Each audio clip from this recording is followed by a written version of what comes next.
होली क्यों मनाई जाती है? क्या होली सिर्फ रंगों का त्योहार है, या वही हर साल की तरह हवाओं में लहराता हुआ सवाल कि मुसलमानों की दुकानें बंद कर दो क्योंकि यहाँ पे होली खेली जाएगी? या फिर वही सवाल, कुछ समुदाय का ये मानना है कि यहाँ पे एक महिला को जलाया गया था, होली मनाना और खेलना बंद कर दो। क्या होली सिर्फ हिंदुओं का ही त्योहार है? जब होली की कहानी एक है तो देश के अलग अलग राज्यों में अलग अलग तरीके से क्यों खोली जाती है? इन्हीं बारीकियों को हम समझने के लिए चलो कुछ ऐतिहासिक पृष्ठभूमि पे चलते हैं और हम समझते हैं होली को मनाने की क्या एक कहानी रही होगी पीछे। तो हम जब हम देखते हैं ग्रेगोरियन कैलेंडर, इस कैलेंडर के अकॉर्डिंग मार्च में होली आती है, लेकिन जो हिंदू त्योहार होते हैं वो ग्रेगोरियन कैलेंडर की तरह ना होके पंचांग के अनुसार बनाया जाता है। मीन्स पंचांग के अनुसार दिवाली, होली सब डिसाइड होती है।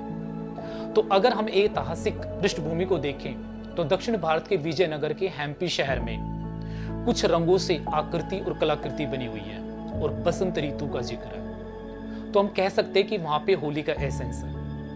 इवन कालिदास की रचनाओं के अंदर भी बसंत ऋतु में कुछ रंगों का जिक्र है। तो उससे भी ये पाया जा सकता है कि होली मनाने का या मनाई जाती होगी, तो वहां पे भी ये एसेंस है। लेकिन हिंदू कथा के अनुसार या हिंदू पुराण के अनुसार हम ये देखते हैं कि यहाँ पे किस तरीके से होली मनाई गई, तो क्या इसके पीछे की कहानी रही। तो हम जब देखते हैं विष्णु पुराण और भगवत पुराण, तो इसमें ऐसी दो कहानियां हैं जिस कहानियों के आधार पर हम कह सकते हैं कि होली मनाई जाती है। तो जब विष्णु पुराण में जाते हैं तो ऋषि कश्यप के दो पुत्र थे और दो पुत्रियां। एक पुत्र हिरण्यकश्यप और दूसरा हिरण्यक्ष, और पुत्री पहली थी सिंहिका और दूसरा होलिका। तो जो हिरण्यक्ष पुत्र था उसने क्या किया था, पूरी पृथ्वी को समुद्र के नीचे डुबो दिया था, और उस पृथ्वी को बचाने के लिए विष्णु भगवान आए थे। और जब विष्णु भगवान उस पृथ्वी को बचा रहे थे तो हिरण्यक्ष का वध किया था। अब क्योंकि हिरण्यक्ष का वध कर दिया था तो सिर्फ हिरण्यकश्यप बचे थे। और ऐसा कहा गया है कि जो सिंहिका उसकी पुत्री थी उसको हनुमान ने मारा था जब हनुमान लंका जा रहे थे। तो मसलन हिरण्यकश्यप और होलिका ये दोनों बहन भाई बच गए। अब हिरण्यकश्यप था, उसने ब्रह्म था जो उनके लिए तपस्या यज्ञ बहुत सालों से किया था। अब ब्रह्मा प्रसन्न होके नीचे आए और उनको वरदान देने लगे। तो उन्होंने पूछा कि आपकी इच्छा क्या, मांगो, क्या वरदान मांगना है। तो उन्होंने कहा अमर रहने का। तो ब्रह्मा ने बोला नहीं, ये अमर रहने का सिर्फ देवताओं को ही मिल सकता है, दैत्य या असुर वालों को नहीं मिल सकता। क्योंकि जो हिरण्यकश्यप था वो दैत्य और कह सकते हैं राक्षसों की परंपरा से चला आ रहा था। तो हिरण्यकश्यप ने कहा कि मैं अपनी इच्छा मृत्यु चाहता हूं। तो उसने ये कहा कि मैं एक ऐसी मृत्यु चाहता हूं जो ना अस्त्र शस्त्र से मरूं, ना मैं पाताल में, ना मैं धरती में, ना मैं दिन में, ना मैं रात में, ना मुझे कोई इंसान मारने वाला पैदा हो, ना मैं किसी जानवर से मरूं। मैं अपनी इच्छा मृत्यु चाहता हूं।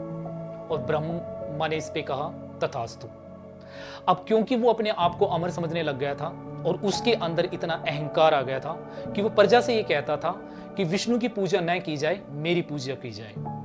और उस दौरान जो हिरण्यकश्यप था उनकी जो पत्नी थी दयातु, वो गर्भवती थी। अब इस दौरान देवताओं ने राक्षसों के ऊपर हमला कर दिया था और जो उनकी पत्नी दयातु जो गर्भवती थी उसको महर्षि आश्रम में भेजा गया। और महर्षि आश्रम में वहां पे विष्णु की जप पूजा पाठ होता था और वहीं से उनका पुत्र जप और पूजा पाठ में सुनता था गर्भ के अंदर ही। फिर वो पैदा हुआ, पालन पोषण हुआ और इस दौरान वो विष्णु का भक्त हो गया और विष्णु की पूजा करने लगा। जब हिरण्यकश्यप को ये पता चला, क्योंकि हिरण्यकश्यप का तो दुश्मन विष्णु था, उसके भाई को भी मारा था।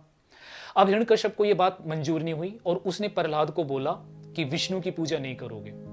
लेकिन प्रहलाद भक्ति में इतना लीन हो चुका था कि उसने हिरण्यकश्यप की बात को नकारा। इस पे हिरण्यकश्यप नाराज हुआ और प्रहलाद को कई बार मारने की कोशिश की। कहानी में ऐसा भी बताया गया है कि उसको एक बार पहाड़ से फेंका भी गया था, लेकिन वो बच गया था। अब क्या हुआ, होलिका जो कि हिरण्यकश्यप की बहन बची हुई थी, उसने कहा कि मैं प्रहलाद को आग में लेके बैठ जाती हूँ, उससे मुझे ये वरदान मिला हुआ ब्रह्मा से कि मैं आग में नहीं जल सकती और प्रहलाद जल जाएगा। तो कहानी में ऐसा बताया गया है कि होलिका को एक इस तरह का दुपट्टा या ओढ़नी कह सकते हैं मिला हुआ था, जब वो आग में बैठेगी उसको ओढ़ के तो वो बच जाएगी।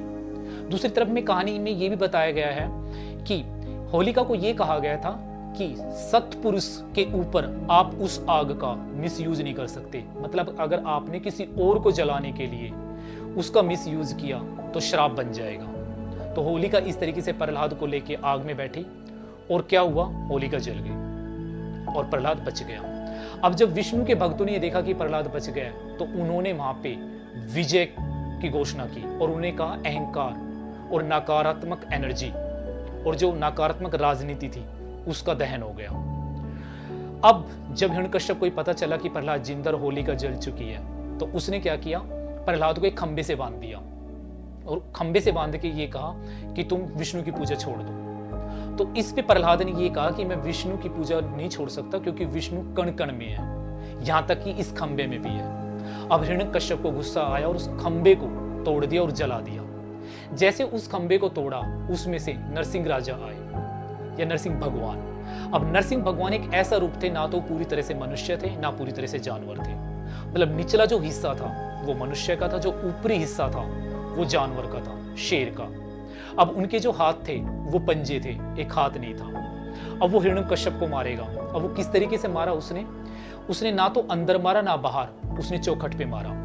उसने ना आकाश ना धरती, उसने अपनी जांघों पे रख के मारा। उसने ना कोई अस्त्र शस्त्र लिया, उसने उसकी छाती को फाड़ा। तो इस तरीके से भगवान नरसिंह ने हिरण्यकश्यप की हत्या कर दी।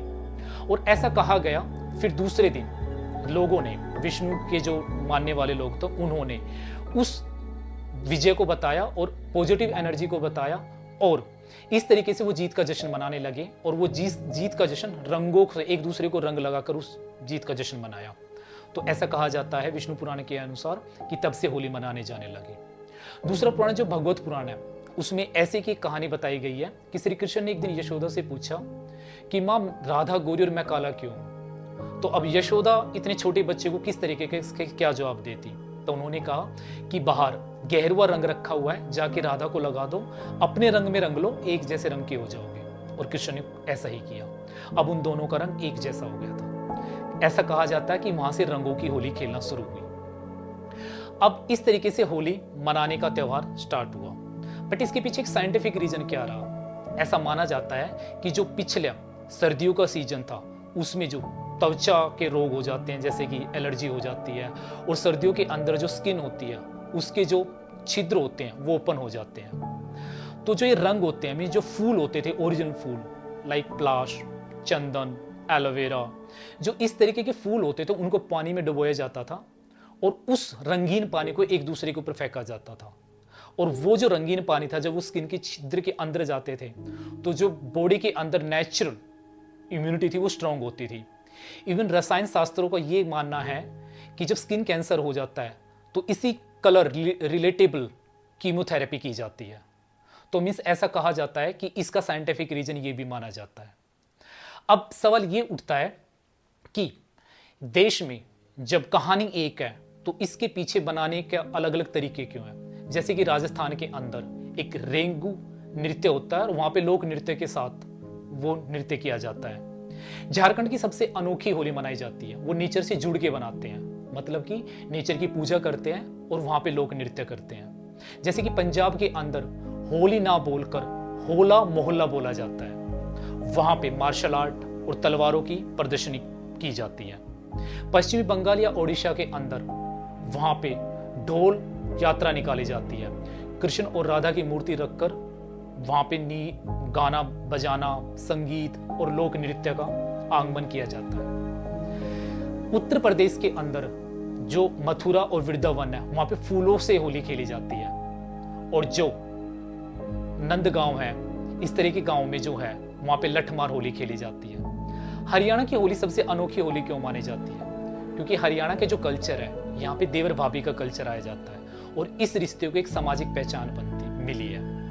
और ये सामाजिक पहचान मस्ती में होली खेलते हैं। उत्तर प्रदेश के कुछ इलाके और हरियाणा, यहाँ पे होली इस तरीके से खेली जाती है। अब ये होली खेलना जहाँ तक सही है, त्योहार मनाना भी सही है, और इसके पीछे साइकोलॉजिकल रीजन भी है, मनोवैज्ञानिक कारण भी मान सकते हैं। किस तरीके के कि जब हम होली के रंग एक दूसरे को लगाते हैं तो हम रंग, जात, अमीरी गरीबी कुछ नहीं देखते, बस एक दूसरे को लगाते हैं। लेकिन चलते हुए इस दौर के इतिहास के इस चलते हुए दौर के अनुसार होली को खेलने का तरीका बदल दिया गया। तरीका कैसे बदला? धर्मों में बांट दिया।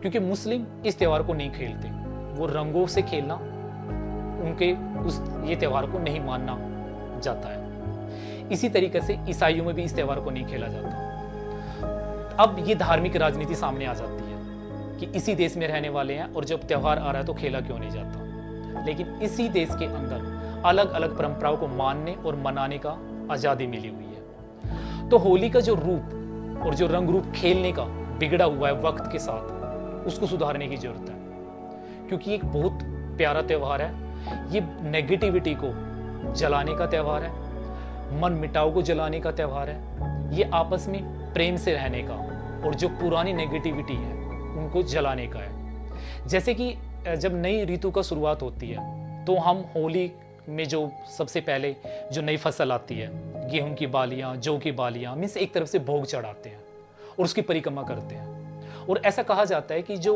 नई शुरुआत हुई है, नई ऋतु की शुरुआत हुई है और जो पुरानी ऋतु गई है, और उस होली की आग से या हीट से जितने भी बैक्टीरियाज हैं वो सब जल जाते हैं और एक नई इम्यूनिटी इंसान के अंदर पैदा होती है। इस तरीके के हम इस त्योहार को कंसिडर करते हैं और सारी नेगेटिविटी और सारे मनमुटाव को दूर कर कर होली का त्योहार मनाते हैं। तो आप कमेंट में करके बताइए कि ये इन्फॉर्मेशन कैसी लगी। सब्सक्राइब कीजिए, लाइक कीजिए और शेयर जरूर कीजिए। धन्यवाद।